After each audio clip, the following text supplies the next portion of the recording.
LDK-ja ka humbë 2 komuna, ka realisht I kishte 9 komuna në 2021, sot I ka 7.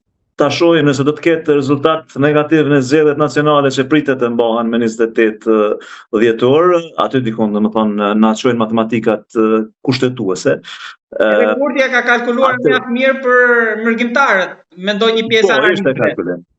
Ishte kalkulimi I tij, është saktë që ishte kalkulimi I tij, pasi që ka vot nga diaspora dhe Kosova për vit të ri, për festat e fundvitit mbushet nga diaspora. Në këtë mënyrë, nëse Abdi Xhiku ka rënje, sepse në zgjedhjet e fundit të mbajtur në shkurt kishte rritje dikun me 50%. Ndërsa nëse tash mund të ketë rënje, nëse ka rënje për shkak edhe të qasjes së tij që të mos bashkëpunojë me as me opozitën, as me pozitën, edhe pse është në vendin e tretë, që është jashtë normave logjike të veprimit politik, atëherë vendi I tij rrezikohet seriozisht nga përparim Rama. Ndërkohë me panoramën që ju bët për shikuesit tanë, më let kuptohet që Konjufsa nuk do të jetë kryeministër. Jo, nuk e besoj që Konjufsa do të jetë kryeministër. Kundër nga gjithë aktorët të cilët mund ta zgjedhin.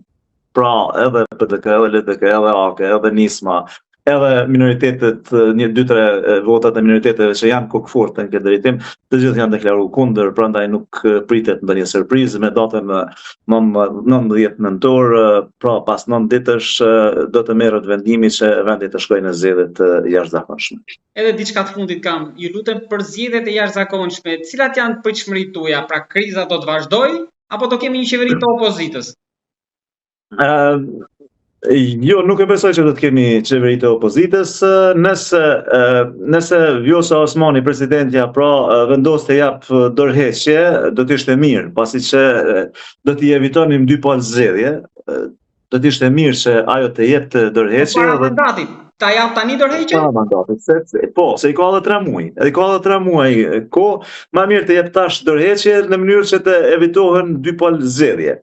Realisht ka edhe obligim kushtetuese që të tentoj sa më shumë që t'i shmang zgjedhjet. Edhe largim nga ndoshta detyra, sepse skenari nuk dihet çfarë mund ndodh deri në mars, apo pazaret politike. Po, mund të jenë në mars, mirë, po pse të mos bëhen të pazare politike në këto zgjedhje, pse t'i shtym në mars? Kjo është esenca. Dhe nëse Vjosa Osmani, presidentja, pra futet në garë bashkë me Albin Kurtin, atëherë po flasim për bashkim të 2 figurave kryesore politike në Kosovë, cilat korren sukses të jashtëzakonshëm në vitin 2021 dhe besoj që do ta përsërisnin sërish këtë rezultat.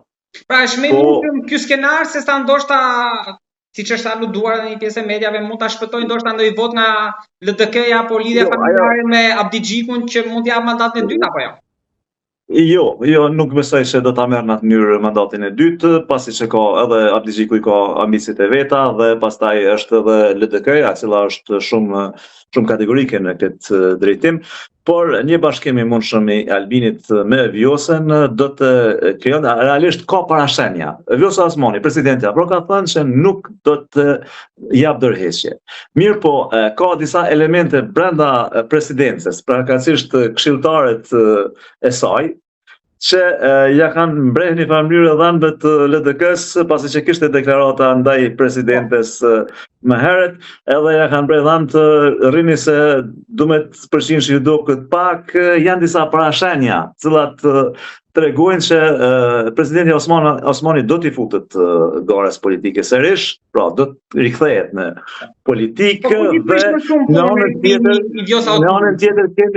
anën tjetër kemi bashkim, realisht jo bashkim, kemi rikthim të marrëdhënieve, pasi që marrëdhëniet ishin të ftohura ndërmjet Albinit dhe Vjosës një kohë të gjatë, mirë po tash kohën e fundit kemi një parafrim të atyre marrëdhënieve, janë pa bashkë në plot evenimente dhe janë pa shumë të relaksuar, të qeshur, që nënkupton që marrëdhënia atyre është rikthyer në nivel më optimal të mundshëm dhe besoj që do të jenë bashkë. Edhe me rastin e zgjedhjes së zotit Peci, apo Peci është më shumë I vetëvendosjes tani se ai listës guxon? Jo, kemi realisht presidentja është ka një krisje të marrëdhënieve pikërisht me partinë guxon. Domethënë nuk I ka marrëdhënie të mirë fort me Donika, me Gorvallën, Zonë Gorvalla, po nuk I ka fort edhe aq të mira as me zotin Peci. Pra, mirë po, ajo i ka relaksu marrëdhëniet me Albinin. Po, Albin nuk i prish punë rikthimi asaj në terren, pra duke qenë më mirë aty në presidencë? Jo, nuk i prish punë sepse ajo prapë më tënë të jetë presidente. Aty është esenca. Po, ka qenë qoftë ajo rikthehet në fushë, në duke larguar nga presidenca. Jo se bashkimi i Albinit dhe Vjosës është tregu rezultativ në sjelljen e votës. Pse? Në Kosovë ekziston një elektorat bajagi i madh në numër, i cili është elektorat i djathtë dhe e voton Albin Kurtin e majt. Dhe garantues i vazhdimësisë së kësaj, pra që vetëvendosja të vazhdoj të merr elektorat të djathtë, votë të djathtë, është pikërisht Vjosa Osmani, e cila njihet si e djathtë, është rrugoviste e pandreshme, e përbetueshme sipas vetë asaj, pasi që edhe në presidencë gjithmonë mban edhe flamurin e rrugovës e kështu me radhë, dhe Vjosa, Fatoni, Donika, kështu me radhë janë garantues që Albin Kurti do të vazhdoj të marrë një përqindje të konsiderueshme të votës së djathtë, e cila nuk do të shikoj bashkëpunimin eventual të LDK-s me PDK-n, dhe vetmja mënyrë që ata ta sigurojnë që PDK-ja nuk faktorizohet nga vota e djathtë përkatësisht nga LDK-ja, është që t'i javojnë votën vetëvendosjes. Dhe këtë e kanë bë me shumicë, sidomos në vitin 2021, po edhe në vitin 2025, mirë po kishte rënje, dhe sepse Vjosa Osmani nuk ishte në garë. Ndërsa sot mund të jetë pikërisht kjo pika ktheses dhe Vjosa Osmani mund të sigurojë një 70% që mungoj në 2025. Më hapet një skenar interesant, e kam të fundit para se ta mbyll se ju kërkoj ndjes e zgjata shumë, por me atë që unë kuptova nga kjo është që Vjosa Osmani, po sikur t'jap dorëheqjen, rikthehet në garë, fitojnë shumicën edhe për të zgjedhur presidentin vetëvendosja dhe merr mandatin e dytë presidencë, apo vazhdon rrugën pastaj në ekzekutiv? Do të jetë shumë e vështirë. Presidenca do të jetë shumë e vështirë, pa diskutim, pasi që duhet të përsërisim rezultatin e zgjedhjeve të 2021-s, pastaj duhet që kapriçet e këtyre 2-3 deputetëve të minoriteteve jo serbe të zbuten, pastaj ndoshta duhet të kontrabandohet ndonjë vot, pasi që dihet që presidenti ose zgjidhet me 80 vota, duhet të jenë 80 vota dhe pa to nuk mund të zgjidhet. Pra, po flasim për 2 të tretat. Ato në rundin e tretë mund të zgjedhet edhe me 61 vota. Mirë, po 80 deputet duhet të jenë në sallë. Kjo është një matematikë e çuditshme që e kena bërë na realisht, pasi që nuk ka arsye të jenë 80 deputet në sallë dhe të votojnë 61 pro, pasi që kjo pastaj po na shkakton shumë telashe dhe po rrezikojmë. Objektiv ka pasur vetëm që të ketë krizë, me sa duket se.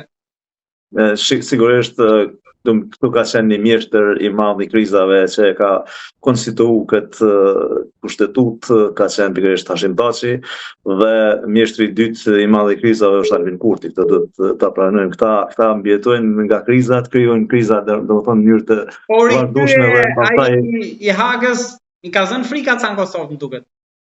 Jo, nuk ka. Frikë përkundrazi,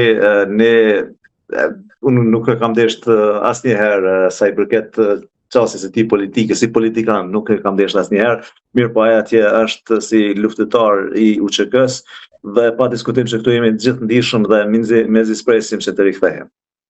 Zoti Buxhala, ishte shumë kënaqësi biseda që zhvillova me ju. Jam mirënjohës shumë dhe shpresoj që në të ardhmen të dëgjohemi sërish. Pasi mua më pëlqeu biseda dhe argumentat. Aq më tepër dhe skenarët. Të falenderoj shumë. Faleminderit shumë. Faleminderit shumë.